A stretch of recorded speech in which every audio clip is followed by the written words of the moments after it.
تعالى اخدكم النهارده معايا في مفاجاه، مكان انا عن نفسي بحبه شخصيا جدا. السلام عليكم كابتن محمود، ايه الاخبار؟ اهلا بيك، عامل ايه شرفتنا يا حبيبي؟ شرفتنا في انا شيف اتشرفت دور بيك يا حبيبي، اهلا بيك. اتفضل اتفضل. خلينا قبل ما ندخل عرفنا الاول عن شيف's دور، المكان ده بالذات فتحته امتى؟ اكيد. شيف's دور از ذا دريم، احنا اشتغلنا عليه وكان اول حلم بدأناه سنة 2008 بالظبط. ما شاء الله كان حلم، ولكن كان حلم صعب جدا.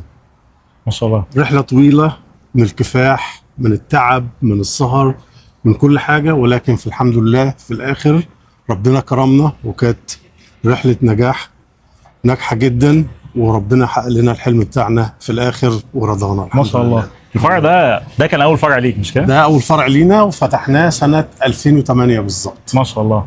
اول فرع احس ده يبقى اصعب فرع في البيزنس. دايما البدايات هي صعبة، لان انت لسه بتبتدي وبتفكر يا ترى هيعجب الناس، بتجرب ريسيبيز، بتجرب اسعار، بتجرب حاجات، لان طبعا الذوق الاجنبي غير الذوق المصري. واحنا في البدايه كمان ما كانش في حاجه يعرف اللي هو الشاورما دي، كانت صعب طبعا. يعني احنا جينا في الاول سنه 2001، يعني انا جيت في كندا ما كانش فيها اتوقع كميه العرب دي خالص بالمره، يعني ما كنتش تشوف اي حاجه. تبص، من الصعب ان انت تلاقي كلمه حلال، من الصعب ان انت تلاقي عرب، من الصعب ان تلاقي اي حاجه. عشان كده ما فتحناش اول ما جينا. يعني ما فكرناش حتى ان احنا نفتح شاورما، لان كان صعب ان انت تحط كونسيبت جديد للناس والناس مش فاهماه، المجتمع ممكن ما يتقبلوش. بالظبط، هو ده اللي انا كنت خايف منه. صح. فكنت حبيت ايه، يعني لازم بقى انت تعلم الناس من جديد، وهتاخد معاك فتره ان هم يعرفوا ايه الحاجه بتاعتك. عشان كده عملنا حاجه تانية خالص، قلنا ايه، نشتغل في اللي الناس عارفاه. صح. واحنا عارفينه كمان اكتر. فتحنا مطعم ايطالي، ما شاء الله. بدينا بيه في سنه 2001 بعد ما جينا على طول. حلو جدا. بعد كده لله. 2008 وبعدين 2008 خلاص بقى كانت بدات العرب يبداوا يكتروا في المكان، وبدات الناس تعرف شويه عن الشاورما. خلاص قررنا ان احنا نرجع بقى للجذور بتاعتنا. حلو. ونفتح شيف's دور، وده كان اول محل لينا فتحناه في 2008. ما شاء الله. تعالى نوري للناس كمان. اتفضلوا معانا. اتفضل. احنا بدأنا بقى بشاورما بس ولا كان في ايتمز تانية؟ ودلوقتي المنيو وصل لايه؟ لا، هو احنا بدأنا كمنيو عربي كامل. حلو. في البداية، ولكن توسعنا بعد كده. ما شاء الله. كل ما نلاقي ان في السوق بيكبر والناس بقت عندها فكرة اكتر عن الشغل العربي بتاعنا، بدأنا نزود ايتم، نعمل له تجربة الاول. حلو. ندي عروض وندي ناس حاجات ببلاش وكده. لغاية ما ايه يكون فاميليار معاه، بننزله ايه في المنيو ويبقى ثابت. ما شاء الله. لكن احنا نزلنا بمنيو كامل، يعني منيو عربي كامل. نبدا بسلطات، البابا غنوج، الحمص، انا شايف فلافل كمان ما شاء الله. طبعا الفلافل طبعا دي اساسيه، لازم، عشان احنا واخدين الطابع المصري. صح. فلازم لازم يكون عندنا الفلافل وكده. حلو جدا. والشاورما اكيد طبعا، واحنا الشاورما بتاعتنا اتشهرنا بيها بالطعم. يعني ما شاء الله. الطعم بتاعنا، انا دايما بشتغل شغل بيتي. انا جربت فعلا، انا جربت كام محل هنا وفعلا الموضوع مختلف. لما جربت هنا شيف's دور صراحه طعم مختلف. فيها تيست للشاورما مختلف فعلا عن المكان بالظبط. هو انا يعني انا كان الهدف بتاعي ان انا اعمله، ان انا اوصل حاجه لما الناس تيجي تدوق الاكل بتاعنا لازم يفكرهم بالبلد، اكل بطعم مصر، بلدنا بتاع مصر او فعلا. سوريا او لبنان او بتاع. ومش بس ان هو يفكرك ببلدك، بس يفكرك بالاكل بتاع البيت. صح. اللي هو بتاع امك فعلا. اكتر حاجه، او ستي، او ما اعرفش ايه. صح. لان دي الحاجه اللي بتعلم مع الناس فعلا. ويمكن انا اكتشفتها دي في مطعمنا الايطالي الاولاني. لما بدأنا نعمل الشغل ده، احنا كان عندي الشريك بتاع الايطالي، فقلت له هات لي مامتك تيجي تديني السر بتاع الشغل بتاعكم. انا متعلم في المدرسه. صح. يعني انا واخد المعهد بتاع السياحه بتاعي من مالطا. ما شاء الله. ودرست هناك الشغل بتاع الاوروبي هناك. ولكن المطعم الايطالي كله. ولكن الشغل بتاع البيت، الستات عندهم تركات بتاعتهم وتدي لك نفس. بالظبط. صح. بالظبط. فانا جبت النفس ده بقى مع العلم، الاثنين مع بعض ومع خبرتي، وعملنا كونسيبت. بصراحه كان مطعم ناجح جدا ما شاء الله. وزي ما قلت لحضرتك، السر هو كان الايطالي لما يجي ياكل، الايطاليين صعبين في الاكل جدا زي العرب كده. صح. يعني هو بيفهم في الاكل. أيوة. هو بيحب في تيست، في فليفر، في سبايسز، في حاجات من كده. فهم عندهم ذوق عالي جدا في الاكل. فاحنا عملنا قلنا ايه، نجيب بقى المامات دول ويعلمونا السر بتاعهم. طلع الاكل البيتي بالظبط. ما فانا شاء عايز الزبون لما يجي على طول تيجي الذاكره بتاعته ترجع لورا، تقول ده اكل زي بتاع ستي او اكل زي بتاع امي، فيعلم معاه. الكلام ده مفيش حد بيعمله على فكره يا جماعه. يعني انا اكلت في اماكن كتير بتاعت شاورما او حتى اكل تاني هنا، مفيش حد بيعمل كده فعلا. فكره ان انت تاخد الاكل بطعم البيت ده بالظبط، ده حاجه يعني صعب جدا. هو الناس لما بتروح مطعم بيبقوا في الاغلب عارفين ان هو مطعم عشان اكله خلاص، لكن ان انت تاخد طعم اكل البيت ده مختلف تماما. فده كان، ما شاء الله حضرتك ده هو كان سر النجاح بتاعنا، وده فعلا نفس النظريه اللي احنا طبقناها هنا. انا لما بشتغل مع نفسي او بجيب الشيفات بتوعي هم عارفين شغلهم من بره، انا بديهم الريسبي بتاعتي واللي هو شغل بيتي. صح. خدت بقى حضرتك في حاجه تانية كمان ومهمه جدا في الشغل بتاعنا، يمكن الشيف اللي فاهم يعرف الحته دي. هم بيقولوها بالانجليزي ايه؟ نيفر كات كورنرز. صح. ما تختصرش يعني يعني ما تمشيش، يا عم مشي حالك. مفيش في الشغل بتاعنا ده مفيش حاجه اسمها مشي حالك. صح. ولازم تعرف ان الزبون بتاعك ذكي جدا وبيفهم في الاكل. صح. صح. لو وصلت لمرحله ان انت بتستهزأ بالزبون، تقول له هو مش فاهم او هو مش عارف، حتى لو مش اكل بتاعه هو عارف طعم طبعا، حتى لو مش عارف هو شاورما صح، وعايز ياكل حاجه حلوه، يقول لك الله دي طعمها حلو بس انا مش عارفها، بس هو وصلت له الطعم في الاخر. فعلا ان انت تراعي ربنا في كل حاجه دي تفرق كتير. دي اهم حاجه، ان انت تعمل الشغل كأن انت بتعمله لنفسك، تعمله لبيتك. ما تقولش طب ماشي. مثلا خليني اديك مثال، مثلا اللحمه بتيجي تغلى تطلع $2 $3 في الاسعار، مظبوط، تمام، بس انا المنيو بتاعي ثابت. انا ما بغيرش المنيو بتاعي كل يوم. اكيد هي نفس المقادير لازم تفضل هي فهمتك. ما تقولش طب ماشي ده اللحمه زادت النهارده، طب خليني مش عارف ازود شويه من ايه او املى او اعبي او افتح الستريتش الريسبي بتاعتي عشان ان انا الكوست مش عارف. لا، انت تحمل دلوقتي وقدام ربنا هيكرمك. صح، ربنا يجزاك خير. صراحه يا ريت كل الناس بتفكر بالطريقه دي. والله هو ده اساس، يعني انت يعني وده ماشي معانا الحمد لله من يوم ما فتحنا المحلات بتاعتنا ما شاء الله. وهو دي السياسه احنا ماشيين بيها، وفي كل الشيفات بتوع بنشتغل دلوقتي ده الاساس. ما شاء الله. دلوقتي وصلنا كام فرع شيف دور؟ الحمد لله. هو انا ما الارقام ما بجريش وراها كتير. خدت بالك؟ يعني انا فتحت اول فرع لينا زي ما قلت لحضرتك ده 2008. حلو. احنا كنا ممكن نفتح 20 محل 50 محل 60 محل نوصل لل100، ولكن انا بدور على الكواليتي اللي هي النوعيه صح قبل العدد. مظبوط. احنا الحمد لله دلوقتي وصلنا ان احنا عندنا 7 فروع ما شاء الله في المنطقه اللي حوالينا، GTA كلها، يعني ميسيساجا يعني احنا عندنا 2 في ميسيساجا ما شاء الله، عندنا 3 في اوكفيل 3، عندنا 1 في برلينتون، وعندنا 1 في جوالف ما شاء الله، و1 في هاملتون. فمغطين المنطقه اللي هي حوالينا دي. احنا قلنا الاساس بتاعنا ان احنا نكبر البيز بتاعنا هنا صح. ونبدا ننتشر، ولكن انتشارنا بيكون بخطوه ثابته. مظبوط، ما تستعجلش، ده اهم حاجه.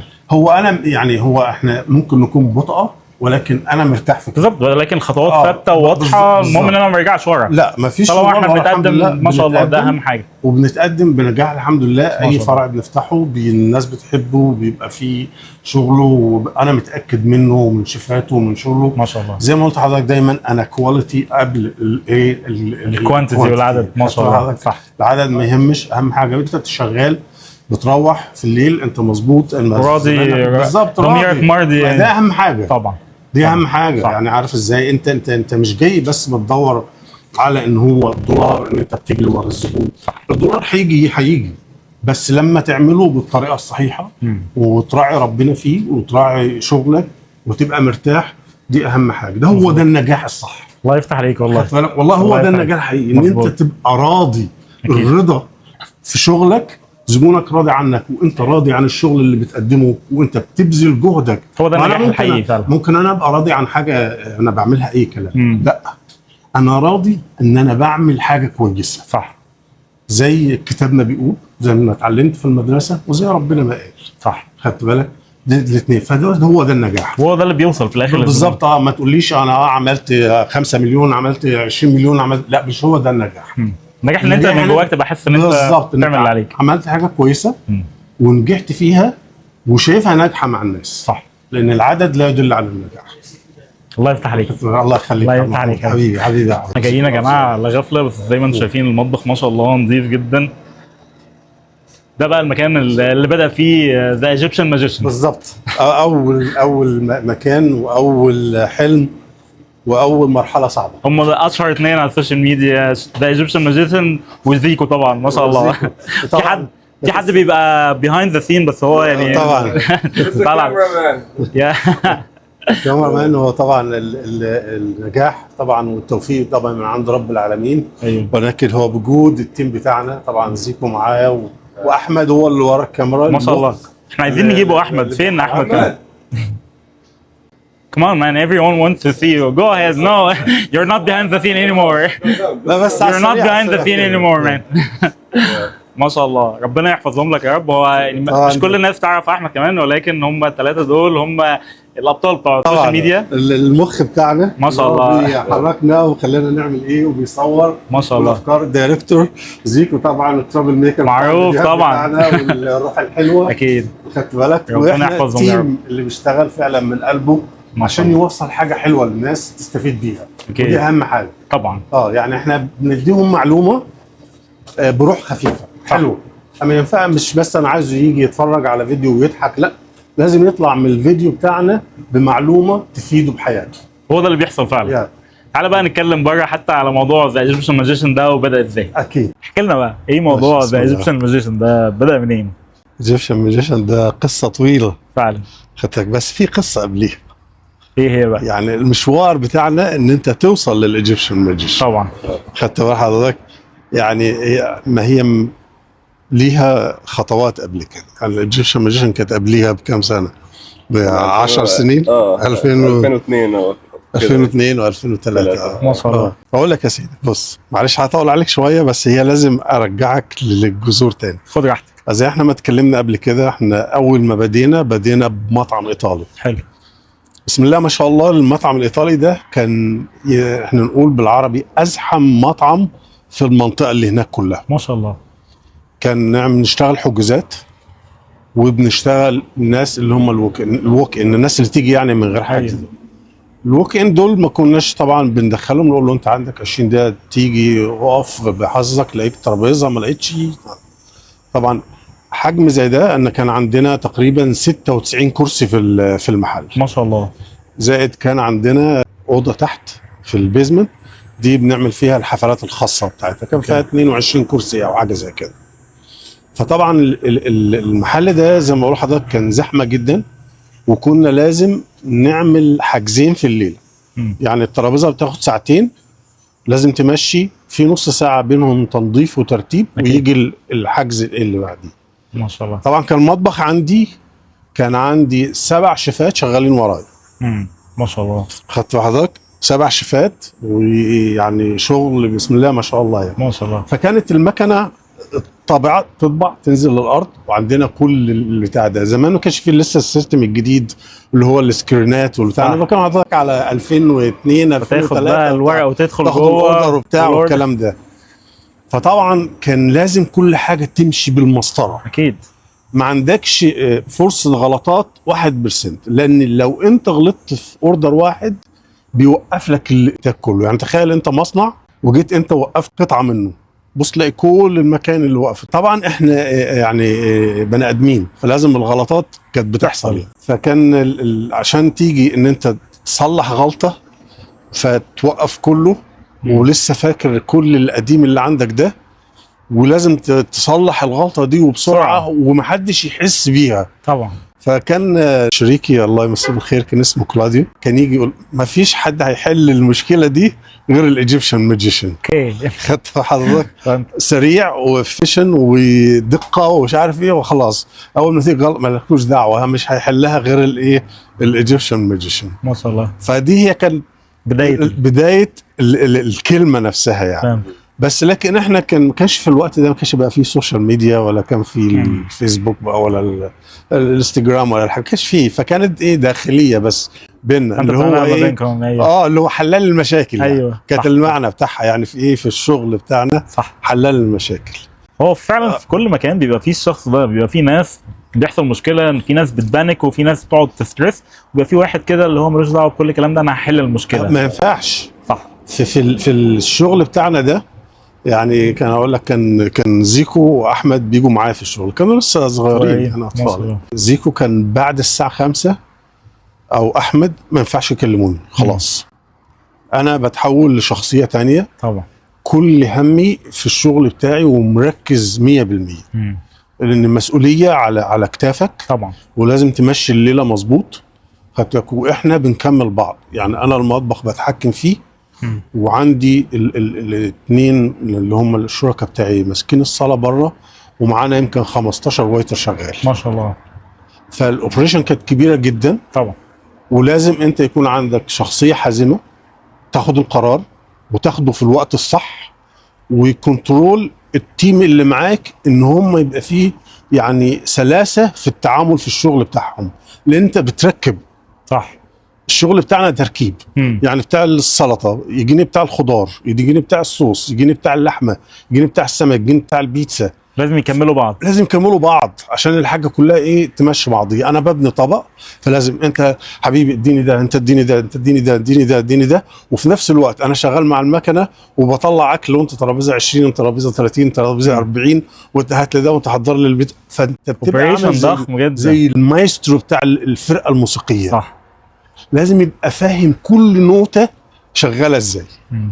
فده الهيد شيف هو بيبقى كده، خاصة في وقت الزحمة بتبان القوة بتاعته. ازاي تشغل التيم اللي معاك وما تحطش عليهم ستريس، لان انت لما بتحط عليهم ستريس غلطات بتبدأ تطلع. لما بتبدأ في غلطات خلاص يبقى كل حاجة وقفت والليلة باظت. انت بتبقى شايل الستريس ده ليك بالظبط. انت اللي هو بتبقى مداري عنهم، كابح عنهم بالظبط. فكل ده عشان كده كنت بقول لك زيكو كان يجي مثلا لازم ياخد العشاء بتاعه قبل احنا ما نبتدي، بيكون عنده الكمبيوتر تحت الجيم بتاع شغاله، ده المكتب عندك وممنوع الكلام حد. بجد اول مره تتهيأ زيكو طلع ذكريات خد بالك ما حدش يعرفها، دي اسرار طبعا. اسرار ايه بقى؟ خلاص انا بعد الساعه 5 عندي الكمبيوتر، عندي اكلي، انا زي الفل. بالظبط. اقفل الباب وخلاص، خلاص انا مبسوط بالكمبيوتر ده من فوق. انا ماليش دعوه بالزعيق. المشكله بقى لما كان يبقى عايز حاجه بقى، عارف ازاي؟ فيجي يعني يفضل واقف هناك مثلا نص ساعه لغايه انا مستني اللحظه لغايه ما اقطع بابا نفس واحد انا عايز كذا كذا. تقدر تعملوا الحاجه وتنزل. فدي كان بقى نرجع تاني للقصه بتاعتنا. صح. دي هي كانت الايجيبشن، بدايه الايجيبشن جت منين؟ احكي لنا بقى زيكو، انت كنت متحمس لدخلتك المطبخ دي ولا كنت شايف ان هو الموضوع فيه خناقات؟ شفتها موضوع صعب جدا طبعا. عشان بصراحه لحد من 4 سنين ما كانش عندي علم كتير في المطبخ او في البيزنس عموما. اللي حصل ان انا اتخرجت من الجامعه في الوقت ده في 2022، الجوب ماركت كان وحش قوي طبعا. فكنت كان عندي كذا فكره، اقدم في دبي، اقدم في السعوديه، اقدم هنا. في الوقت ده كان في يعني just bad situation، فكل اعمل انترفيوز اخر لاست راوند وكده وبعدين ريجكشن. فاللي حصل ان انا كنت اسافر مع صاحبي he's like a really good friend of mine. فكنت بشتكي له واقول له كل ما اقدم على شغل ريجكشن، اوصل لاخر راوند في الانترفيو وبعدين بيقولوا لي انت ما عندكش الخبره اللي احنا عايزينه، فام سوري ان ما نقدرش نكمل. صح. فاللي حصل صاحبي قال لي جمله، والجمله دي غيرت حياتي كلها. احنا قاعدين waiting to board the plane، كنا هنسافر لكيوبا. تمام. قال لي طب ليه ما تعملش يعني why don't you just do the stuff that you're applying for your father's business. اوكي. فلما قال لي الكلام ده يعني كأنه like an explosion in my brain. وقبل ده انا كنت يعني مش ضد الموضوع، بس انا واخويا احمد بقالنا كتير شغالين مع بابا في المطاعم، والمطاعم حاجه مش سهله صراحه يعني. It's a tough job. فانا قلت انا مش عايز اخش في المجال ده. وبرضه family business is not easy يعني to work with your family, you know. طبعا. لما قال لي الجمله دي everything changed for me. فنزلنا كيوبا، وبدين طول الوقت ده انا مش معاه اصلا. انت بتفكر يعني في الكلام ده؟ يعني انا بخطط، انا اقول اوكي انا ممكن اعمل ايه، ممكن اتطور ايه في الشغل وكده. بعدين رجعت وكان عندي خطه قد كده. فبعدين قعدت كلمت بابا وقلت له القصه. قال لي اوكي خلاص نعمل اجتماع مع البيزنس بارتنر بتاعه. حلو. ونشوف. فقلت خلاص هرتب كلام وارتب كذا بروجرام كده انا عايز اشتغل فيه في الشركه. ونبدا من هناك. فقعدت معاهم، عملنا الاجتماع، قلت لهم اول حاجه انا عايز اشتغل عليها هي السوشيال ميديا. جميل. تمام. قلت لهم ما ينفعش ان احنا عندنا 7 محلات وعندنا 800 فولور، doesn't make sense. صح. يعني 7 محلات في كذا مدينه across Ontario 700 فولور 800 فولور it's not a good look for the company. اكيد. وبعدين في الوقت ده اصلا كان في ماركتينج تيم يعني، وعلى طول انا او احمد اخويا كنا بنقول لبابا like this reel is not going to do nothing, this Facebook video is not going to do nothing يعني this whatever. بس هم كانوا بيدفعوا شهريا يعني. فالمهم قلت لهم خليني انا يعني استلم الموضوع ده، انا هجيب ماركتينج تيم وكده كويسين في مجالهم وعارفين وفاهمين ازاي يبقوا فايرال. حلو. وبعدين نبدا كده يعني. وبعدين بس هم كانوا they needed some time to get convinced into that عشان دي حاجه مش رخيصه برضو يعني. لو عايز تجيب a strong team you have to pay for it, you know. صح. فالمهم كلمت صحابي they had like في الوقت ده كان they had a marketing team. And Aslan, all of these guys were like very good friends of mine, so I got to work with my friends. So it was like a nice thing. Would be easier. بالظبط. احنا already فاهمين بعض and we connect, we talk, like we're all on the same page. جميل. I talked to them and I told them, hey, can we like set up a meeting? I need to convince my dad and his business partner to make this happen. Okay. You know, I really wanna like make a bang. I decided to join the company وكده. أنا عايز أعمل فرق في الشركة، عارف إزاي؟ فالمهم عملنا الاجتماع whatever, shook hands, we agreed everything's good, and then بدأنا في الفيديوهات. أول فيديو نزلناه كان شهر 9 يوم 9 2022. فاكر التاريخ. Very ironic. Yeah. الفيديو ده اصلا الافريج فيوز كان 800 وكده. ايه ده النهارده كام؟ النهارده ده زي يومين بالظبط. احنا النهارده 8/9 يعني بالظبط 3 سنين. ايرونيك. بكره anniversary بتاع اول فيديو. اول فيديو كان all the videos before was like 800 views وكده ومش عارف ايه. فقلنا نبدا في الفيديو ده it's like it was like talking about you know احنا كنا هنفتح، كان الافتتاح بتاع ستريتسفيل location. اوكي. It was like guys come support my dad, he's launching a new store in Streetsville وكده. احنا نجيبه الفيديو كده هاخده وهنحطه. وجاب في الوقت ده 12,000. ففي 12,000 دي كانت حاجه طبعا من 800 ده يعتبر يعني it was like a big surge in views. واحنا ما كناش متعودين على ده خالص ما شاء الله. وبرده الفيديو كان like حنين وكنا like we're asking for support وكده. في جزء عاطفي جدا. ابويا وهو اللي كون الشركه دي وكده. اوكي. ف it was like a father son type of vibe, it was wholesome وكده. فكل الناس في الكومنتات كانوا بيدعمونا ويقولوا اوكي we're coming ومش عارف ايه للجراند اوبننج وكده. ف it was a nice video. جميل. وبعدين في الوقت ده كنا بنعمل experimentation كتير يعني. نشوف okay what kind of pathways can we like make videos about to see like what works. بدأت بقى الأكلات الجديدة. It's like stuff about our history, or it was like challenges. The big thing was like challenges we were doing, like just normal trends وكده. بس الحاجات طبعا اللي زي اقولها يعني ضربت معانا. It was with when we like made. It was clear he was like a credible chef. يعني لما شافوا إن الجاكيت والكلام والعلم والhow to recipes والكلام ده, people saw value in that. So those videos did a lot better than challenges and all these things. So you start to all the area around him, like he becomes the brand. إن أي فيديو تخص الشيف هو the Egyptian magician. في الوقت ده لسه يعني ما قلناش Egyptian magician وكده. ما كانش في يلا بينا, ما كانش في catch phrases والطريقة والفورمولا بتاعتنا. حلو. فلسه it was still like experimentation, figuring out what works, what we need to introduce, all that stuff. فالمهم we started doing more like chef videos. تمام. And then it was like that one viral video, the how to clean the flat grill. Exactly. Oh yeah, that one. 5 minutes. Yep. Millions. Yeah, I saw that one. Pop up right here. Yes. ده يعني هو خلاص ده كسر الدنيا, ده راح فايرال فعلا, مليونز بقى خلاص. وكمان اكمل على كلام زيكو, وهو ده ساعدنا ان يحدد الخط اللي احنا هنمشي عليه. يعني زي ما قال زيكو, احنا في البدايه احنا بنروح لكل الاتجاهات بالظبط. شويه نعمل حاجه بتضحك, شويه نعمل شغل, شويه نعمل حاجه خاصه بالمحل, شويه نعمل خلط بين الضحك وبين فيديو. صح. لان احنا مش عارفين مش عارفين بنجرب. مش عارفين ايه اللي هيعلم مع الناس. احنا شايفين في ناس كتير ناجحه في السوق, وبالنسبه لنا احنا لان ما عندناش الخبره في السوشيال ميديا احنا اصحاب الشركه صح. ما عندناش. وزي ما قلت لحضرتك الشركه اللي معانا يعني شغاله بقى لها سنتين، اقوى فيديو كان عمل لنا حاجه ممكن نقول 800 فيوز ولا حاجه يعني. وكان لما يعمل كده كنا احنا نقول واو ده احنا جامدين قوي يعني.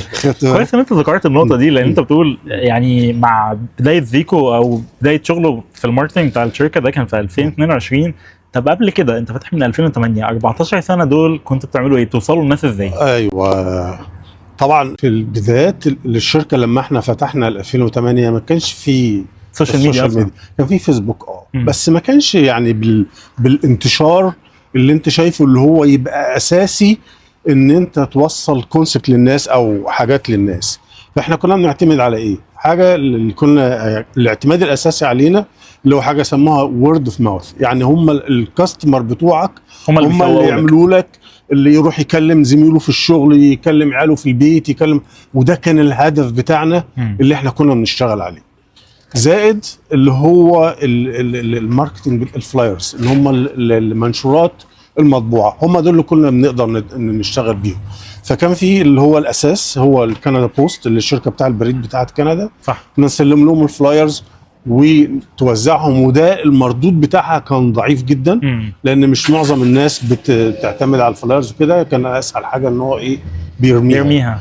فكان اعتمادنا على اللي هو الورد اوف ماوث، ان هو الزبون يجي هنا ويدوق الاكل بتاعنا ويبدا يعمل ريكومنديشن للناس اللي يعرفها طبعا. وده طبعا كان بياخد وقت كتير. اكيد خدت بقى حضرتك، كان ياخد وقت كتير. افتكر كمان احنا كنا بنطلع بره، احنا كتيم، انا وزكريا واحمد وامهم، وموزعين المهام على كل واحد فينا.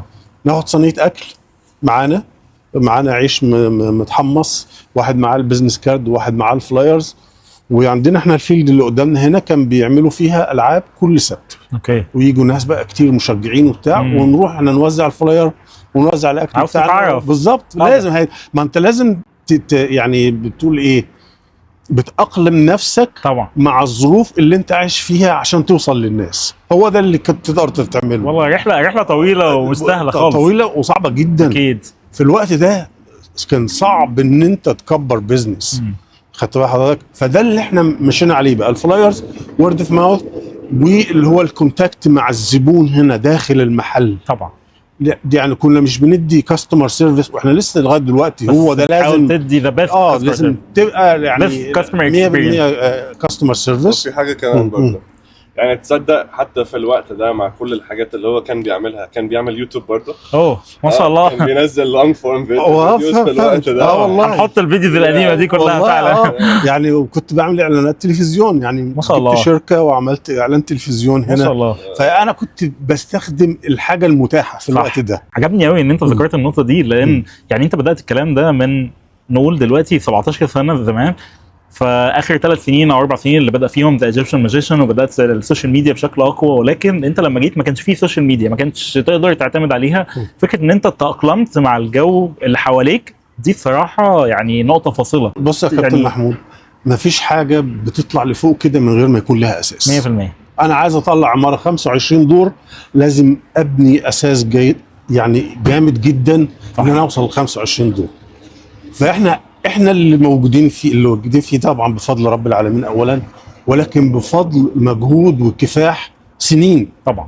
يعني زي ما قلت لحضرتك، انا استغليت الموجود في يعني مثلا الجرايد العربيه لازم اجيبهم يعملوا لي اعلانات، صفحه كامله كانوا يكتبوا علينا. كان في الجرايد الاسلاميه بالانجليزي ييجوا يعملوا علينا الحاجات دي. تلفزيون روجرز اعتقد او شركه قناه جبتها وعملوا لي اعلان تلفزيوني. حلو جدا. يعني انا بستغل الظروف الموجوده عشان انا اوصل الشغل بتاعي للناس.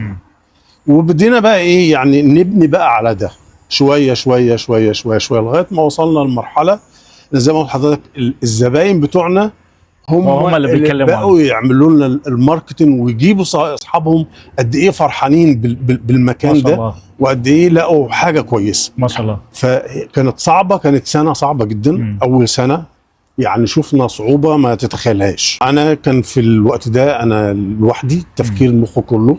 احمد وزكريا كانوا لسه صغيرين. مم. طبعا الضغط المادي ان انت محل مفتوح جديد وانت بتصرف عليه، طبعا. خدت بالك ان انت عايز تنجح، مش عايز تضيع المجهود بتاعك. مم. انت بتحارب، طبعا. خدت بالك، فبتصرف، بتتعب، بتشقى، بتعمل، وليك هدف انت بتحارب عشانه، ولكن طبعا متعشم في رب العالمين وبتعمل مجهودك، لان ربنا دايما بيقول لنا ايه؟ اسعى يا عبد وانا اسعى معاك. طبعا. يعني ما فيش، الناس السماء لا تمطر ذهبا ولا فضه أكيد. يعني. فلازم تشتغل وتتعب عشان توصل للمشوار بتاعك. لكن لما الشباب كبروا وفهموا الدنيا، ادوني دعم، ادوني قوه. اكيد. بدل انا ما كنت بفكر لوحدي وفكرتي تبقى بسيطه، هم بقوا انا استشيرهم وهم بقوا يفكروا ما معايا. شاء الله. زائد الحاجه التانية، هم فاهمين السوق بره صح. اكتر مني. خصوصا ان الجيل الجديد كله في حته السوشيال طبعاً. ميديا، فهم هيبقى عندهم افكار مختلفه طبعا. مش بس السوشيال ميديا، هم فاهمين المخ بتاع صح. الشباب. صح. الشباب عايز ايه، بياكلوا ايه، ايه اللي يعجبهم وايه اللي ما يعجبهمش. فطبعا بقيت بقى الجا ليهم. هم طبعا بيروحوا بياكلوا بره وبيروحوا مطاعم تانية ومش عارف، فبيشوف، بيبص على المكان، والله المكان ده فيه حاجه حلوه، انا بابا ليه ما نجربش كذا، ليه ما نعملش كذا. صح. وانا بالتجربه لما باخد كلامهم وبينجح، بيديك انت ثقه ان هم بيتكلموا أكيد. صح. طبعا. فبتقول اوكي، لا اعتمد عليهم، خد كلامهم وكده وبتاع.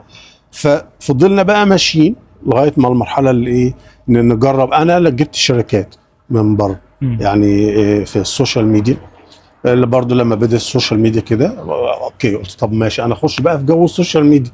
فرحت جبت شركه، هم قدراتهم يعني محدوده، انا ما بفهمش في السوشيال ميديا قد كده، كنت في سايب الوقت لهم كل ده، حاجة فسايب لهم كل حاجه وهو بيمشيني. خدت بالك؟ فيقول لي اعمل كذا اعمل كذا، خلاص انا مديك انت البتاع ده. اشتغلنا معاهم لمده سنه، كان في نجاح، ولكن مش النجاح اللي هو يعني حاجه بسيطه كده، ان أيوة. انت تشوف حاجه فيديو يعمل مش عارف 500 فيو، مش عارف يعمل ايه، حاجات زي كده. في نفس الوقت دول هم كانوا العين اللي ورا وشايفين. صح. بابا ده مش شغال، ده مش كذا، ده الفكره دي كذا، ليه هو بيصور بالطريقه، ليه هو ده كذا. بس في نفس الوقت هم كانوا في المدارس. يعني زوج كان بيدرس ساعتها البيزنس والماركتنج، ما شاء الله. فلسه انا دايما كان هدفي ان الشهاده طبعا قبل اي حاجه. خلص وبعد كده بالظبط. نبدا بقى نعمل ايه. هو بيساعدني في الويك اند، ماشي تعالى ساعدني، او ما اكون محتاجه مثلا خلال اسبوع يقدر، تعالوا. ولكن هدفي لازم تخلصوا الشهاده الاول، صح. وبعدين تعالوا ايه، خشوا في الشغل. خدت بالك؟ طب رايك لو حد بيبدا دلوقتي، هل البدايه دلوقتي اسهل ولا من 15 20 سنه اسهل؟ كتير.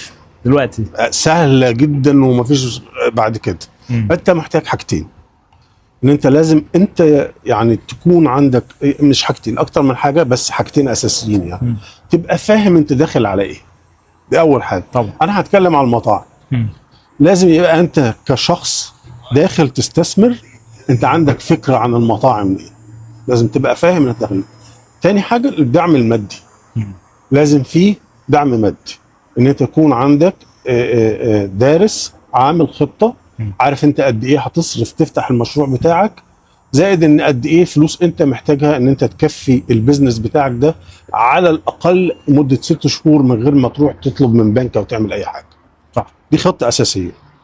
الخطه الثانيه بقى، الثالثه بقى، اللي هو بتسهل الدنيا دلوقتي، السوشيال ميديا. من السهل جدا دلوقتي هات لك 3 ولا واحد بس فود بلوجر وبتدفع له، بيعمل لك دوشه على السوشيال ميديا، بكره هيبقى عندك 1500 واحد واقفين عندك طابور لاين اب هنا. صح. ووصلت للناس.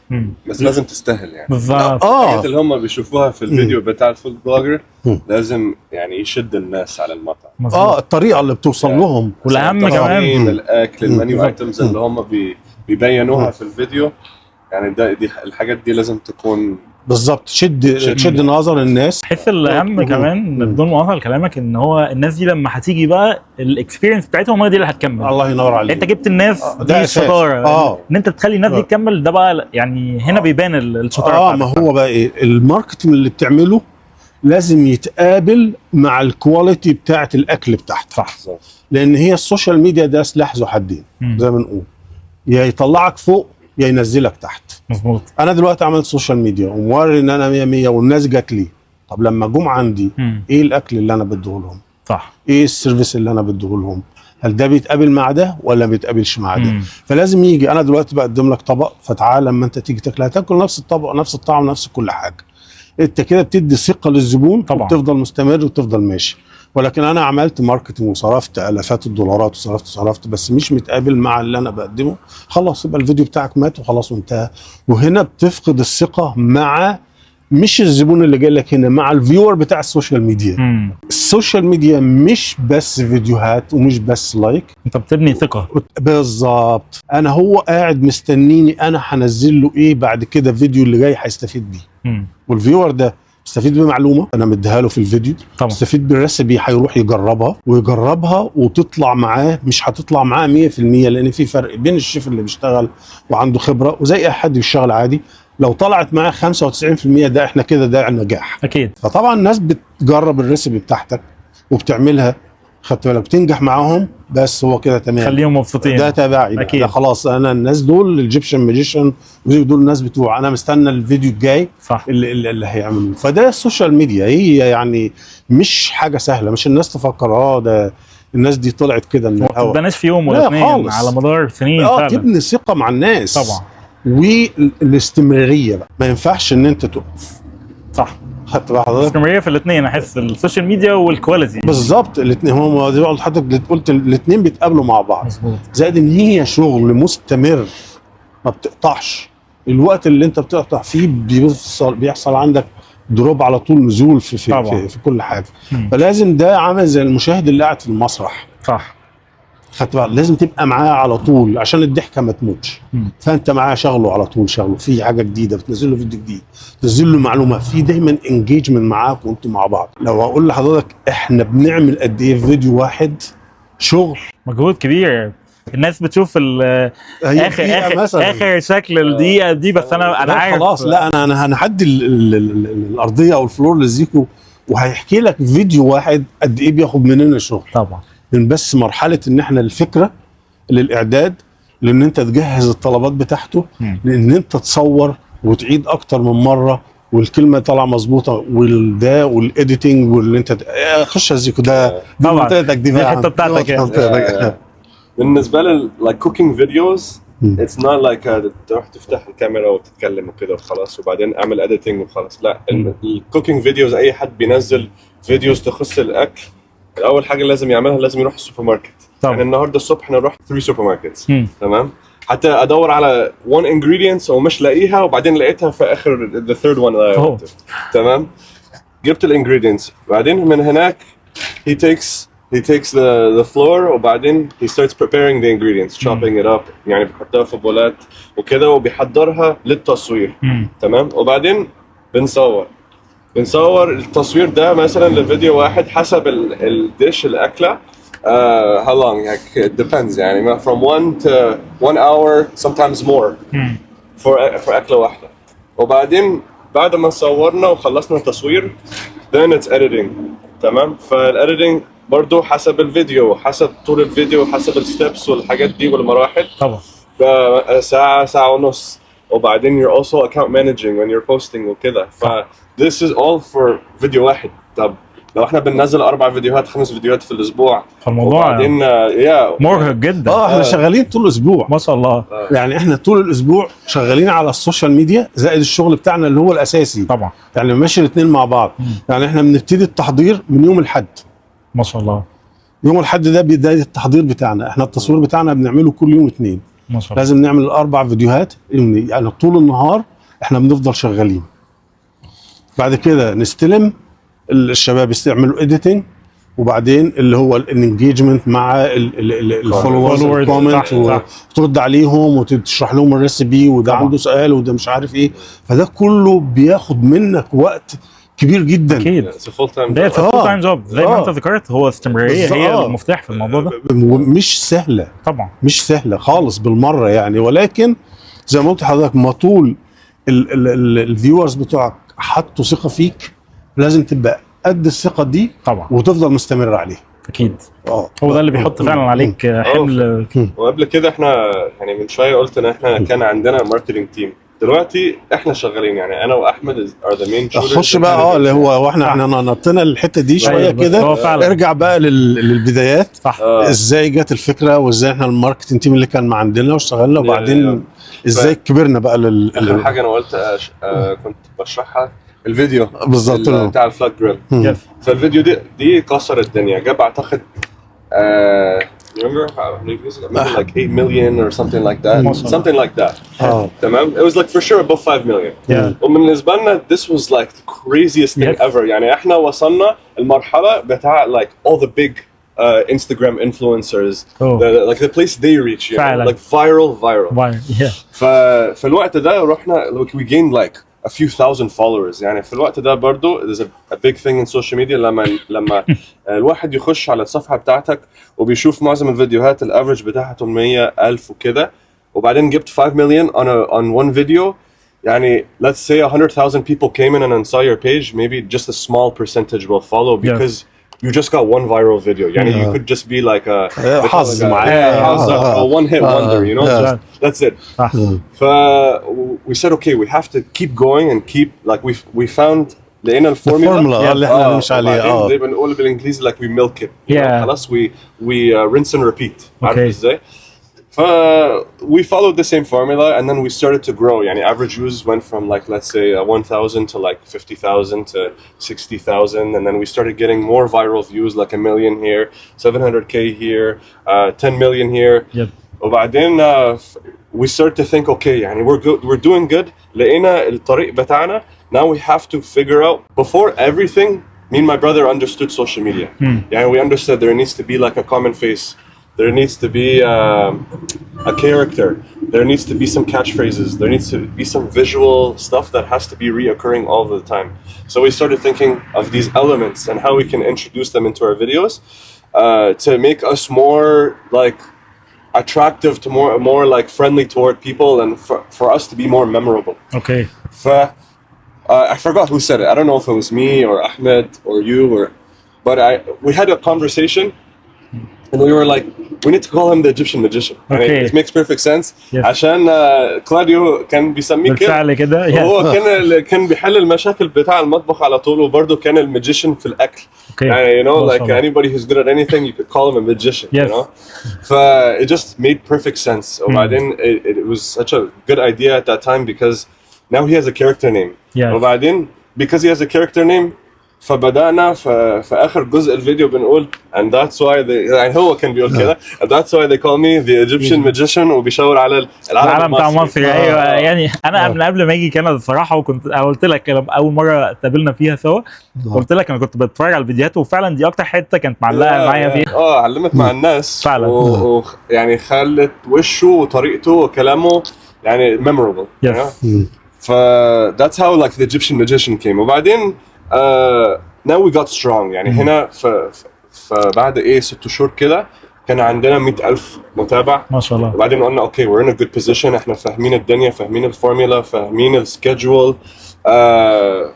بس كان عندنا مشكلة مع الماركتينج تيم. they started to get lazy. يعني الأول كانوا ماشيين كويس جدا في ميعاد الفيديو وكده وكوميونيكيشن والكلام ده، بس بعد ما يعني جابوا نتيجة بدأوا يكسلوا في الشغل وفي السكيدجولينج والكلام ده. فهو كان بيتصل عليا وبعدين اوكي ماشي بابا ماشي اوكي هي where's the video. فأنا كنت الميدل مان على طول يعني، ودي كانت وظيفة صعبة جدا. طبعا انت بتاخد هم كانوا اصحاب، وعارف ازاي. انا يعني راجل بزنس وعندي كل حاجة لازم تكون في مواعيدها مظبوطه. وده لازم كذا. يعني مثلا انا معادي النهارده الساعه 6 لازم انزل الفيديو، خلاص انا ببقى مرتب مخي ان انا هشوف الفيديو الساعه 6. صح. مثلا اليوم التاني بننزل صوره لازم يبقى عندي صوره. فهم زي ما قال زكريا الشباب بدأوا يكسلوا، هم اصحابه انت مش عايز تضغط عليهم فهو اللي في وشك. هم لو حد غريب انا هجيبه وهحاسبه. صح. ولكن انا احتراما لزكريا ان هم اصحابه انا كنت شويه لين معاهم. فما بزعقش، ما باخدش خطوه قانونيه، مش عارف ايه بتاع. فده كل الضرب كان بيروح لمين؟ لزيكو. فين الفيديو؟ طب ما ينفعش، احنا في مسؤوليه، احنا مش عارف ايه. فزيكو كان خلاص بدا ياخدها هو، فيروح هو زيكو يكلمه. بس فكمل بقى ووصل لمرحله بقى وصلت لايه معاه؟ تعب بقى، عارف ازاي. تعبنا يعني. انا حاولت استحمل وهو استحمل برضه يعني. كلنا استحملنا مثلا شهرين، وبعدين بابا من نوع الاشخاص ان لما يقرر حاجه خلاص يعني خلاص there's no turning back from it يعني. فلما بعد شهرين حاجه حصلت كده تاخروا كده، فهو زهق خالص يعني. فقال انا I'm done. تمام، انا مش عايز اكمل وانا عايزين نحل المشاكل دي بس فعايزين نبطل يعني. فانا كلمت صاحبي وهو قلبه انكسر ف مش ما كانش راضي يصدق ان احنا خلاص هنفصل من بعض. هم عملوا اجتماع، انا قلت خلاص يعني it's so hard for me to be there. فانا قلت انت روح كلمه، اقعد معاه واشرح له ليه. وبعدين اشتغلنا مع شركة تانية. هو كان ولد اصلا في نفس الشركة، فهو كان فاهم الدنيا وفاهم كل حاجة، فاهم المشاكل حصلت بسبب ايه. فهو راح كون شركة وبعدين قال we'll give you a good deal وكده، بس تعال اشتغل معه. هو ساب الشركة يعني. اوكي. بعد الكلام ده بعد شهر اصلا. فقلنا اوكي تمام نشتغل معاك. هو already كان المصور بتاع الشركة. اوكي. It was easy transfer. عارف ازاي؟ فاشتغلنا معاه فترة برضو يعني مشاكل وكده. اصلا هو احنا توعدنا الاول ان المشاكل اللي حصلت مش هتحصل تاني، بس برضو حصلت تاني. فاحنا دلوقتي كلنا زهقنا، مش بس فقلنا الحل الوحيد ان احنا نستلم المسؤوليه والشغلانه دي فتبقى ان هاوس. حلو. ففي الوقت ده لما جبنا الولد ده انا بدات اتفرج على طريقه تصويره. احمد كان بدا يركز على الشغل ازاي يتعمل، ازاي يعمل اديتنج. ساعات كان بيعمل اديتنج وهو في المحل، فركزنا يعني شفنا يعني الشغلانه دي بتتعمل ازاي والتريكات والسيكرتس. وبرده يعني رحنا درسنا الموضوع اونلاين على اليوتيوب، ازاي how to edit videos والكلام ده، وضع how to do like all the special things that you need to know when you're editing a video so it comes out in good sequence and viral. ففهمنا ودرسنا الموضوع، وبعدين قلنا خلاص بابا how about we just take it over. وبعدين هو قال are you sure يعني sure you can do it. الضغط دلوقتي هيبقى عليكم اكتر. بص يا محمود، عارف ازاي لما تحول الشغل من العيله لان انت تحوله كشغل يبقى فيه التزام طبعا. يعني هم عارفين انا في الشغل حاجه بالظبط بابا يعني احنا داخل المحل خلاص انا ماليش دعوه، انا بتعامل معاك ان انت فرد شغال بيأدي وظيفه في الشغل. صح. يبقى انت لازم تأدي وظيفتك على اكمل وجه عشان ما تأثرش على علاقتي بيك كابن. طبعا. لان انا مش هسمح لك ان انت تأثر في الشغل. مظبوط. ما طول انت خدت المسؤوليه ودفع لك فلوس عليها وهتأدي شغل، انا عندي التزامات. عندي التزامات مع الفيورز بتوعي. طبعا. عندي التزامات مع البارتنر بتاعي، الشريك بتاعي. صح. فما تجيش انت تبوظ لي العلاقه بتاعتي عشان انت ابني. مع احترامي ليك، انت ابني في البيت مش ابني هنا. طبعا. خدت بالك؟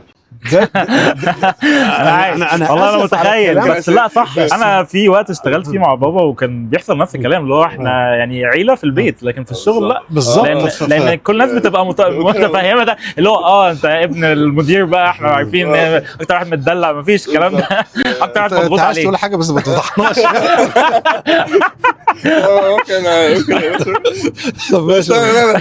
حتى بس المايك قريب خلي بالك. لا مش مشكله. هو عنده he's like a very famous line that he says يعني to everybody. هو بيقول يعني الشخص اللي قدامه انا في الشغل ما اعرفش امي. هو ده الصح. ما اعرفش ابويا. هو ده الصح. هو الشغل يعني انا اتعلمت ده. يعني انا طلعت يعني في الدنيا ابويا حطني في الشغل وانا صغير، مش عشان ان انا اجيب فلوس.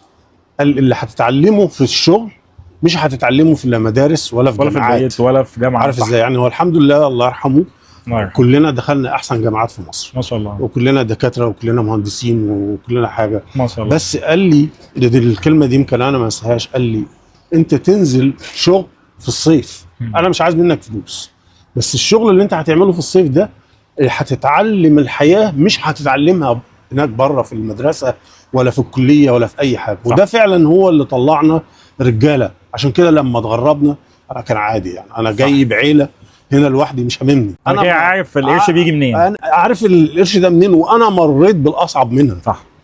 طول عمري بلف وطول عمري بسافر وطول عمري بشتغل وطول عمري بتعامل مع الناس. صح في ظروف غامضه انا مش عارفها وماشي بحسب خطواتي، ولكن عندي اطمئنان ان الشخصيه اللي اتبنت في السنين دي كلها هتعمل الشغل ده. فعشان كده انا لما جيت مع اولادي انا بعدلهم الحته في الشغل. وده اللي هينفعهم في الشغل. في الشغل مفيش يوم مرحميني، لازم تشتغل وتشتغل صح لان انت محسوب عليا. صح. وفعلا هم يعني الحمد لله ما في شاء الله. يعني ما فيش كمال لله وحده طبعا. وبتحصل برضه تاخير، بيحصل فيه حاجات مش عارف ايه، ولكن دايما احنا بنحاول نرجع للتراك ونرجع لايه زي ما كنا. فكان صح. ده كان شروطي ليهم اول ما اشتغلنا. انت عايز هتيجي هتاخد مسؤوليه الشغل، هتاخد مسؤوليه السوشيال ميديا، يبقى فيه جديه في العمل وفي الجديه في الشغل. صح. وطبعا بفضل الله رب العالمين وبفضل مجهودهم وذكائهم، وهم اولاد البلد وهم اولاد السوشيال ميديا واولاد الكمبيوتر واولاد الحاجات دي، احنا وصلنا للي احنا فيه دلوقتي. ما شاء الله. وهو بقى يقول لك على التفاصيل بقى بدأنا نعمل ايه والحاجات دي. لما خدتوا بقى الحته من الشغل لما استلمنا الشغل كان عندنا كام يعني 150,000 او 200,000 متابع. ما شاء الله. دلوقتي داخلين على 2 مليون بس على انستغرام. فضل اصلا 10,000 متابع. ما شاء الله.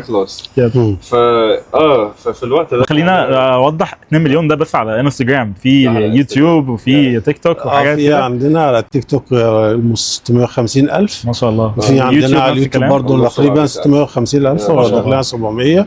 وفي على الفيسبوك رقم مش بطال باين 300,000 او حاجه مش فاكر. وبعدين احمد يو اوبن سناب شات ريسنتلي، بدا ينزل فيديوهات على نفس الفيديوهات هي بس على سناب شات. هو كان فكرته اصلا ان يعني we should expand to new like platform channels. Yeah, exactly. Platforms and stuff. فاخدتوا بقى الموضوع بقى كله ان هاوس. ان هاوس. انا اصلا فاكر كنا بناكل سوشي اوكي في كي ان بي هنا. فري ادفرتايزنج كي ان بي. اي كان تقول في محل هنا كنا بناكل سوشي هنا. وبعدين قلنا انا واحمد كنا بنكلم بابا طب let us take it over, we'll do it better. we learned اتعلمنا كل حاجه وفهمنا كل حاجه وبقالنا اصلا يعني في الوقت ده سنه وحاجه يعني في الوضع ده. ف we understand يعني. فالمهم هو قبل الموضوع وكلمنا برضو شريك بابا طبعا عشان هو لازم يكون يعني عارف وفاهم وقابل. فهو قبل برضو وبعدين بدأنا.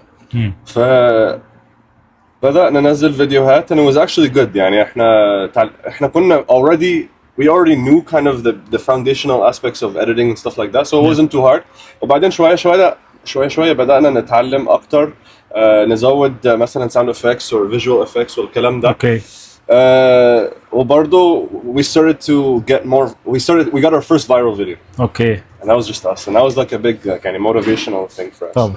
وبعدين even when we started to take it over ourselves, we started to with social media you're always learning. يعني just as we found this one like explosive video cleaning the grill, we're gonna go this way. We're always milking new things. There's always new trends and new things, so it was like that too. So we أصلا we did a kitchen hacks video. It was like four kitchen hacks. فاكر الفيديو بتاع فتح البرطمان والحاجات دي. الفيديو ده جاب 50 مليون فيو. ما شاء الله. Crazy. يعني so crazy. And then even after that we had like a time where all of our videos were just going crazy viral. Every time we post a video is going viral. Okay. So we went 300,000, 400,000 followers, 500,000. هنا الالجوريثم بدأت تحبك بقى خلاص. Oh yeah, it's like you're my best friend. Yes. Kind of thing. And then مشينا من أعتقد أصلا كان في خلال 3 أيام.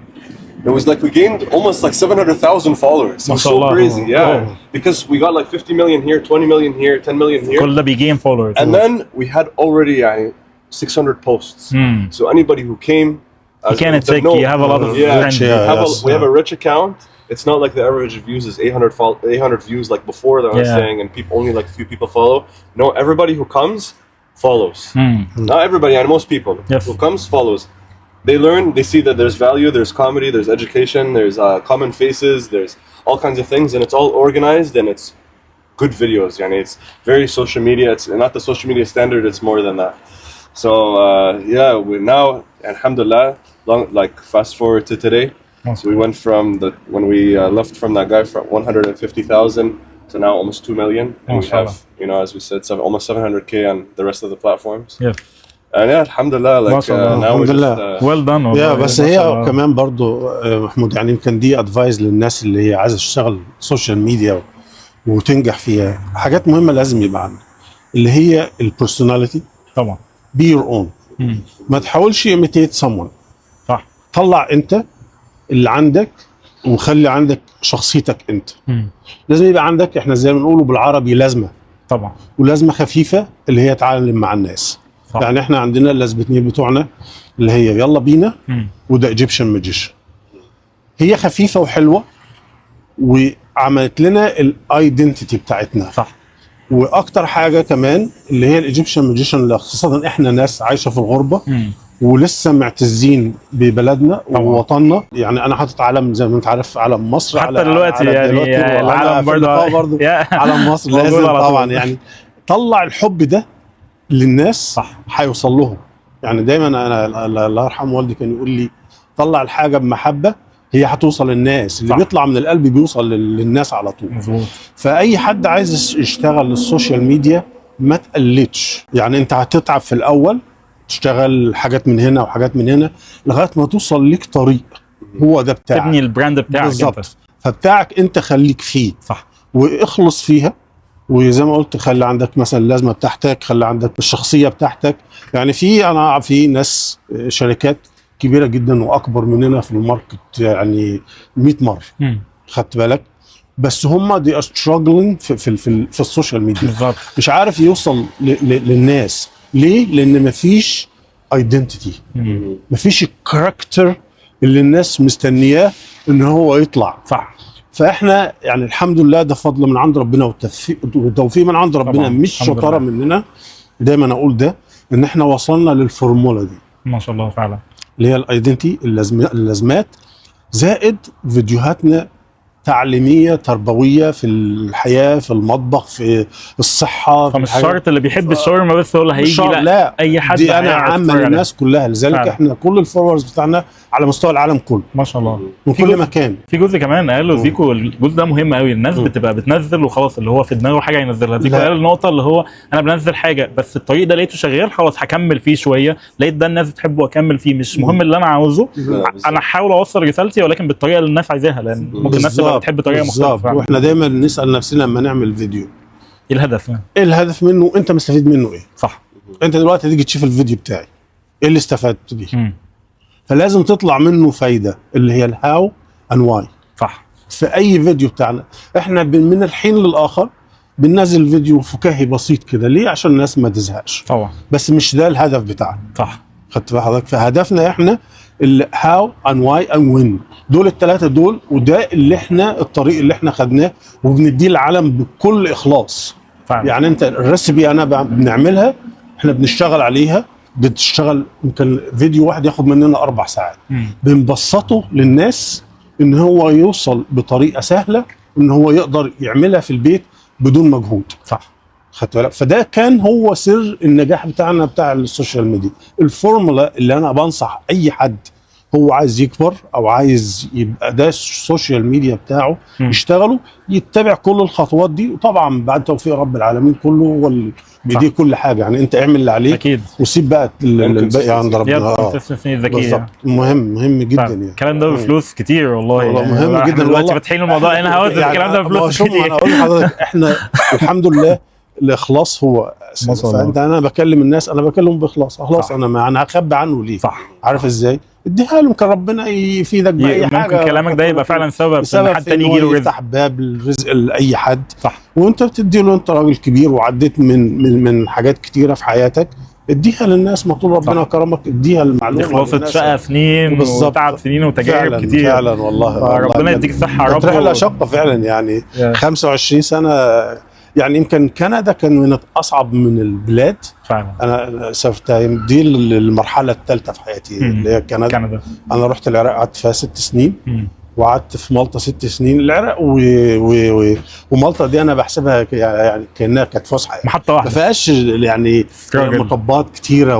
العراق انا اعتبر نفسي في مصر. صح. مفيش مشكله يعني، نفس اللغه نفس البتاع، ما فيش البعد الحاجات دي. فعلا. عادي كان انت في مصر.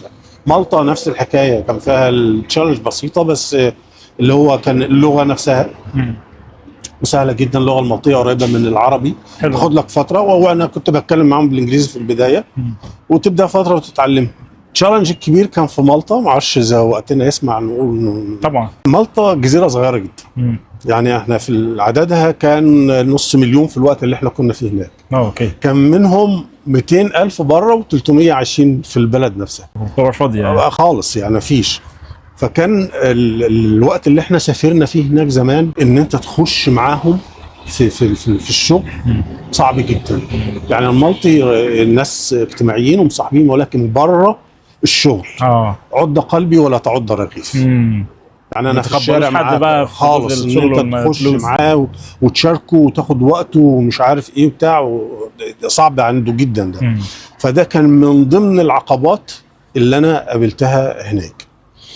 طبعا انا اول ما رحت، انا رحت على اخويا كان شغال في الفندق هناك، وهو اللي سهل لي السفر وسهل لي ان انا اشتغل ايه في نفس الفندق هناك ده. فانا رحت بخبرتي اللي انا كنت اتعلمتها في العراق العربيه والبتاع ده.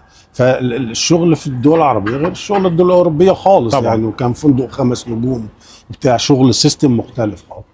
فالمهم الهيد شيف كان صديقنا، فطلب من الناس ان هي تعلمه.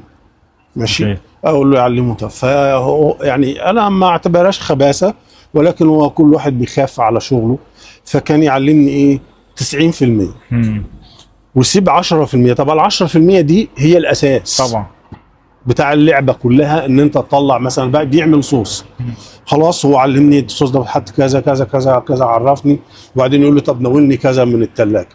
اروح انا اجيب الحاجه من الثلاجه، يكون هو خلص، هيكون الصوص خلص وبتاعه تمام. اللي كده احنا خلصنا الصوص تمام و100%. هتعرف تعمله؟ اقول له طبعا اعمله، خلاص انا كتبت النوتس بتاعتي وانا بكره هعمل. فاجي اعمل نفس الصوص بنفس الترتيبات اللي احنا عملناها بتاع، يجي الهيد شيف يقول لي في حاجه ناقصه، الصوص ده مش مظبوط. اقول له والله فلان هو اللي قال لي لا في حاجه ناقصه. وهكذا ابني بقى على الصوص، ابني على مش عارف نعمل روز بيف، نعمل مش عارف على ايه على ايه. هو بيديك المعلومه اللي بيديهالكش هي كامله، اللي هي ايه زي الشيفات اللي هم دايما بيخلي حاجه ده. فطبعا انا مستراجل ان انا طبعا رايح معايا عيلتي وانا لوحدي، فعايز شغل وعايز انكم عشان اعرف اعيش ورايا ايجار ورايا حياه بتاع. طبعا مش سهله، انت في بلد وفي غربه ولوحدك يعني. المهم الشيف ده كان راجل محترم جدا، الله يمسيه بالخير. فقال لي الحل ان انت لازم تروح المدرسه وتتعلم، انت عندك خبره وتروح مدرسه. قلت له يا عم اروح مدرسه ايه؟ هشتغل اوكل عيالي ولا هروح مدرسه؟ قال هو ده الحل، لو عايز تشتغل ويبقى ليك مستقبل في البلد دي لازم تروح تتعلم اصول بتاعه الشغل. صح. اللي انت متعلمه ده خبره عامه، واللي اي حد يشتغله زي احنا بنقول في مصر النفس ومش عارف ايه والحاجات دي. صح. كان عندك كام سنه ساعتها؟ الكلام ده كان من 30 سنه، يعني كنت تقريبا كان عندي 30 سنه برضه كده. كان عندي 30 سنه. لازم ترجع بقى المدرسه تاني. لازم ترجع المدرسه. والمدرسه كانت بالانجليزي، كانت مدرسه بريطانيه مالطيه، يعني انجليزيه مالطيه. لازم الانجليزي الدراسه غير انجليزي زي بتاع هاو ار يو هاو يو دوينج ومش عارف ايه والكلام ده عالم مختلف، ده اكاديميك وده مرحبا يا معلم وكده بتاع. فده والله ده انا رحت جبت الكتب بتاع ثانوي تاني. والله بعت مع الناس. وساعتها ما كانش فيه انترنت حتى تحاول تعلم نفسك وكده، ما فيش الكلام ده. في انترنت بس ولا في شات جي بي تي ولا الحاجات دي ولا اي حاجه خالص. صح. انا رحت بقى جبت الكتب بتاع ثانوي تاني وبدات الانجليزي من الصفر. احنا كان عندنا الانجليزي اتعلمناه في الجامعه اللي هو البسيط خالص ده. رجعت نفسي بقى من الصفر، قلت خلاص زي انا دلوقتي هخش اقدم على الكليه هنا لازم اخد كورس انجليزي اللي هو السكند لانجوج وبتاع، وحضر نفسي. جيت محضر نفسي للمدرسه نفس الحال، نفس الكلام. بعت واحد جاي من مصر قلت له هات لي كتب ثانوي، خدت ثانيه ثانوي وثالثه ثانوي انجليزي تاني. وبدات اراجع بقى ايه وريفرش كل اللي كان في دماغنا ده، ورحت قدمت ايه على المدرسه. ما شاء الله. وبدات من الصفر في المدرسه. اللي ساعدني الخبره اللي هي كانت عندي، السكيلز. صح. يعني انا عندي الحته التكنيكال اللي انت شاطر فيها. شاطر فيها جدا. فبدات اتعلم مع الشيفات هناك. ما شاء الله. ياخدك تحت جنبه ليه؟ لان بيسهل عليا. صح. ان انا اشرح له هقول له دي اعمل كذا كذا كذا. فاحنا كان عندنا مطعم كمان هناك. يعني المدرسه كانت مدرسه، واللي احنا بنعمل عليه براكتس ده بينباع. حلو جدا. فكانت مدرسه السفراء كانوا بيجوا ومش عارف ايه، بنعمل شغل ايه جامد. فلما الشيفات شافوا المدرسين هم بقى شافوا ان واحد عنده سكيلز، قال لك لا ده بيساعدني بيريحني عن الطالب، فايه خدني في جناحه واداني السر بقى ايه المعلومه نفسها. حلو جدا ما شاء الله. يعني ده فرقت معاك اكيد كتير خالص بقى، زائد اللي هو اللي كان عندي البراكتيكال، زائد ما كان عندي الثيوري نفسها. بقى الثيوري كنا بنروح الكلاسات يعني فصول وبنقعد يشرحوا لنا واي وليه وبروجكتورات ومش عارف ايه، واللي نتعلمه نروح نطبقه في الفصل ونعمله. ما شاء الله. انا دخلت في مرحله تحدي مع نفسي، لان انا لازم اكل عيش بالظبط، معايا عيلتي وعندي مسؤوليه في رقبتي، وفي تحدي هنا. اشتغل وادرس ومعايا عيلتي. وادرس ومعايا عيلتي، دي مسؤوليه كبيره جدا طبعا. فاضطريت اضحي بجزء من الانكم بتاعي بتاع العيله عشان ادرس، وتحديت نفسي. انا طلعت الاول على المدرسه في العام الدراسي الاولاني. ما شاء الله. فما جينا رحنا للتقديم، بدأنا الفصل الدراسي، لقيت واحد من المدرسين راح جاب الاسم بتاعي وعرف انا فين الفصل بتاعي، وراح ومستنيني، وبعد ما خلصت المحاضره سلم عليا جامد كده وقال لي انت شاطر بتاع. قلت له والله انت المدرس شاطر، يعني انا ايه كذوقيا مني يعني. صح. قلت له انت مدرس شاطر وعلمتني كويس عشان كده. قال لي لا، طب ما انا علمت الناس دي كلها. صح. خدت بالك؟ وانت غريب واللغه وبتشتغل وبتتعلم. ده الفرق. انا جيت لك هنا.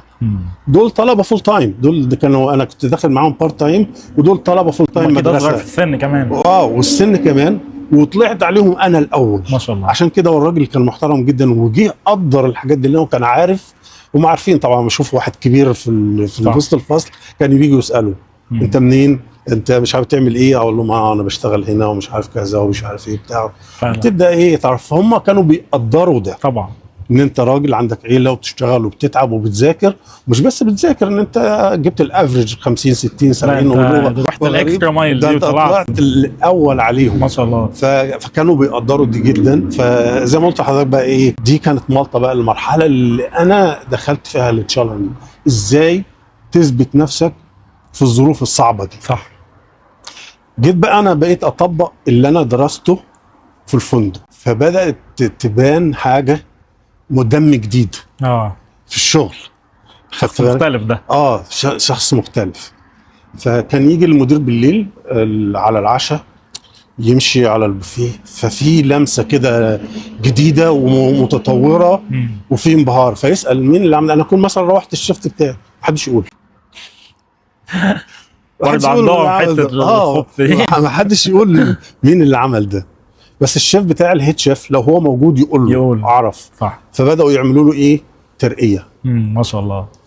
فانا بتعلم اجي اطور في الشغل بتاعي، وهم لما لقوا في نتيجه وفي حاجات جديده بتتعمل. الناس اللي شغاله هناك ناس كبار شغاله بقى لهم سنين وماشيين، والدنيا حلوه وزي الفل. انا بقى المدرسه الجديده بتاع الطبخ والتزيين والديكورات ومش عارف ايه، بدات احط ده. هم ادوني ضوء اخضر. قالوا لي اعمل اللي انت عايز تعمله، بس حافظ على الكوست. ما شاء الله. مش بس ان انت تعمل كمل. حافظ على الكوست، بس اعمل في الحدود بتاعتنا اللي احنا نعملها. بدا يبقى في طفره في الشغل بتاعنا. في الغيره موجوده، ولكن انا بدات اخد قوتي لان انا بدات اترقى في المكان. ودخلت قوتي من المدير العام ومن صاحب الفندق نفسه. ما شاء الله. في مردود من طبعا هناك اللي هو يسموه الرابس بتوع الجروبس، يجي يشوف الشغل بينبسط، بيدي تقرير. طبعا. التقارير الريت بتاعنا عالي زي النهارده الريفيوات اللي بتتعمل دلوقتي. بالظبط، كان الاول تقارير. بالظبط، كان تقرير. انا معجب بالشكل، بالبرزنتيشن، بالاكل، مش عارف بالايه. فالتقارير دي بتعود بفايده ان في جروبات جديده بتيجي وبياخدوا عقودات جديده مع الشركه. فهم ادوني الدفعه دي وادوني قوه. صاحب المدير العام بتاع الفندق وصاحب الفندق نفسه بقينا كلوز كتير معاهم، مرتبطين معاهم. حلو جدا. وشجعوني لدرجه ان كان اي حد مثلا ياخد سك او مش عارف ايه، هاتوه يشتغل، خليه يستفيد، بيشتغل من قلبه مش عارف ايه. فده كان التحدي اللي انا شفته في مالطا. بس ما شاء الله عليك والله. وفي حاجه كمان صراحه، لان ده حتى لما جينا هنا كندا انا بقول كده دايما للناس، اللي هو حتى لو انت سنك كبير ما تخافش ان انت ترجع تدرس تاني. ما تستكبرش حته ان انت ترجع خطوه ولا خطوتين ورا. هي تعتبر مش خطوه ورا، بالعكس انا بحس ان هي السن مجرد رقم. السن مجرد ارقام. ليك هدف اعمله، لو حتى انت عندك 150 سنه خليك ورا هدفك ما فيش حاجه اسمها انا خلاص بقى 60 سنه 70 سنه خلاص تو ليت وانا هدرس ايه. لا، ادرس واكبر واعمل. ده الناس هنا يا عم، ده الناس هنا بيطلعوا معاشات في البلاد فعلا. بتاعتنا يقول لك انا هبتدي الحياه الجديده حرفيا. بتاعتي، لسه هبتدي، وهو طلع معاش عمره 63 سنه. بالظبط. فاحنا العرب عندنا حته اللي هي العمر السنين دي. يا عم خلاص بقى يا عم، بعد ما شاب ودوك كتاب ده. لا يا عم، ما شابش ده، ودوك كتاب بالظبط. واكبر وتعلم وكبر نفسك ويفضل عندك طموح، لان شغلك واملك وده هو اللي بيديك القوه. هو بيديك الحياه. بيديك الحياه وبيديك قوتك، تبقى انت عندك في حاجه بتعملها، حاجه مفيده تفيد الناس وتفيد نفسك وتفيد عيلتك. انا لازمتنا ايه في الحياة؟ خلاص نروح نتفرج على التلفزيون؟ ما ينفعش الكلام ده. فعلا. اشتغل واتعب واكبر. فعلا والله يعني ربنا يجزاك خير على كل كلام زي ما انت قلت فعلا يعني اللي هو الموضوع بيطلع من القلب ويطلع باخلاص. اكيد. الرساله دي اتمنى ان هي تبقى فعلا توصل لناس كتير، لان ممكن ده ياثر في حياه ناس كتيره فعلا. والله هو خاصه الشباب، عارف ازاي الشباب النهارده يعني زيكو لما ان كان قال كلمه في نص الكلام كده، يعني كان بيقدم الرزم بتاعته ويوصل خلاص للمرحله النهائيه، وبعدين حد تاني عنده خبره اكتر ياخدها. صح. وهكذا، ومره واثنين وثلاثه. في بعض الشباب يعني بيوصل لمرحله يجيف اب زي ما بيقولوا، يعني خلاص يا عم انا اتعقدت من حاجه. ما تستسلمش، افضل حارب ورا الحلم بتاعك لغايه ما هتوصل. لازم هيتفتح لك باب، بس خليك دايما حارب. نيفر جيف اب زي ما بيقولوا كده. صح. افضل حارب على الحلم بتاعك، ولما تيجي وربنا يفتح لك الباب افتح الباب ده اكتر. اخلص في شغلك، اشتغل، كبر نفسك، ذاكر، اتعب على نفسك، خد كورساتك، خاصه في البلد اللي احنا فيها دي. زي عادل امام كنا مش بلد شهادات، هي هنا كندا دي بلد شهادات فعلا. انا بقيت شيف، ما ينفعش ان انا بس اقعد ان انا اقول انا بقيت شيف على الشهاده اللي انا اخدتها بتاعت مالطا من كام سنه. لا، بذاكر وبخش على الانترنت وبقرا وبشوف حاجات جديده. الدنيا بتتطور. عندي كتبي، حتى انت لو هتستغرب لو عندي كتبي اللي انا كنت باخدها في المدرسه انا جايبها معايا هنا. والله جدع فعلا. وبروح افتحها واقعد اذاكر فيها لغايه النهارده. لان الدنيا بتتطور، فلو فضلت انت واقف على 30 سنه ورا هيفوتك القطر وتروح. خليك زي ما انت بقى محلك سر. يبقى انت وقفت عند المنطقه في اخر مرحله انت اتعلمت فيها. انت هنا خلاص، ده علمك، انت وصلت لغايه هنا. في ناس ثانيه كل يوم تاخد شهادات وتاخد كورسات وتتعلم، هو هيسبقك وانت خليك زي ما انت اللي بتخسر. صح. دايما طور من نفسك، جدد. خلاص مش معناه ان انا خدت الوظيفه لا انا قعدت عليها، لا، وبتكبر. انت كل ما بتاخد كورس كل ما بتعلى الدرجه العلميه بتاعتك، كل طبعا. ما يبقى عندك فرصه ان انت تطلب انا اتعلمت، انا عايز زياده، انا عايز بدل ان انا موظف عادي لا ابقى مثلا سوبرفايزر، ابقى مش عارف ايه، ابقى ايه كذا كذا. الناس ما بتوصلش بكده وهي قاعده يعني. طور من نفسك، تشتغل على نفسك، هو ده استثمار في نفسك في الاخر. طبعا كل الحاجات دي استثمار. وما تقولش ان انا خسران فلوس وخسران وقت، لا، انت بتبني. صح. تبني في نفسك وتبني بالملكات اللي عندك وبتثبت حالك بكل الحاجات دي. طبعا لما بتقعد في اجتماع او بتقعد في اي حاجه وبتقعد وتتكلم كده هتسمع لك، اقول لك ايه صح، كلام مظبوط، خلي عينه عليك فعلا. حتى الناس اللي بتيجي من الشركات التانية انت بتيجي بتعمل لهم برزنتيشن على اي حاجه عندكم من الشغل اللي عندك ده. طبعا يجي معلم كده، انا عيني على الواد، باين الشخص ده فاهم بالظبط. انا عيني على الواد من ايه؟ من الملكات اللي عنده. شخصيتك، علمك، طريقتك، اخلاصك، كل الحاجات دي. طبعا يقول لك لو في يوم من الايام سبت الشغل بتاعك ده تعالى انا هاخدك. ده اللي بيحصل فعلا. فانت بتدي لنفسك، بتفتح لنفسك بيبان بالاخلاص وبالشغل وبالعلم وبالتعليم بتاعك. فالشباب اتعب، الدنيا ما تجيش بالسهل فعلا. يعني احنا ما وصلناش لكده بالسهل. صح. وده دايما ممكن اقوله لعيالي، ما تقعدوش على الشهاده بتاعتكم، لا، اقرا، ذاكر، خد كورسات، خد ماجستير، خد دكتوراه، وكبر في نفسك، لان هو ده الباب، هو ده الطريق بتاعك تكبر. ما ينفعش خلاص بقى انا عندي بكالوريوس وهو ده كده، لا، ما ينفعش فعلا. خاصه في بلادنا هنا، البلاد الغربه بتاعتنا، سواء اوروبا او امريكا، حتى في مصر ما بيعملوا كده يعني. فعلا لازم تقعد تطور من نفسك، الموضوع بالزبط. مش هيقف عند حته معينه، خصوصا دلوقتي الماجستير بقى يعتبر البكالوريوس تاني، بالظبط، يعتبر حاجه دارجه جدا، كل الناس معاها ماجستير. ما ده غير الكورسات اللي هي العاديه طبعا في شغلك نفسه يعني. صح. ده كورس هنا، ده كورس في ده، كورس في كمبيوتر، كورس في مش عارف ايه، كورس بتدعم امكانياتك كلها. صح. ما ينفعش ان انا ابقى مهندس مثلا وما عنديش سيرتن كورسز في المايكروسوفت او مش عارف في ده. لازم في حاجات تدعم عشان اعرف اشتغل الشغل بتاعي 100%. صح. شكرا جدا والله على وقتك وعلى حبيبي، كل حبيبي النصايح اللي انت الله عملتها دي. يخليك. مبسوط ان بالعكس، الله انا يخليك. جيت شفتك النهارده الله والله. يخليك. الله يخليك. شكرا يا فيكو. حبيبي يا يلا. محمود حبيبي. شكرا على وقتكم كمان، واتمنى ان الفيديو يكون فاتكم كل حاجه احنا قلناها. صراحه كم معلومات هائله يعني الله قالها يخليك الشيخ يا عبد حودة. المغني، تحت فربنا امرك يبارك في اي وقت والله. ربنا يبارك فيك يا انت رب. من الشخصيات المحترمه. انا عاده ما بعملش لقاءات كتير، بس ولكن انا حسيت ان انت شخص يستاهل ان انا اعمل اللقاء بتاعه ده معاك، لان انت فعلا انت شخص محترم. ربنا يبارك فيك والله يا رب. بجد، من والله اول ما الشهاده اتقابلنا لغايه اعتز دلوقتي بيها والله. حقيقي. لا شكرا على وقتكم والله حقيقي. انت مخلص يعني. شرفت بيكم النهارده حبيبي والله. حبيبي يا حود، الله يخليك. شكرا. تسلم يا كابتن. السلام عليكم.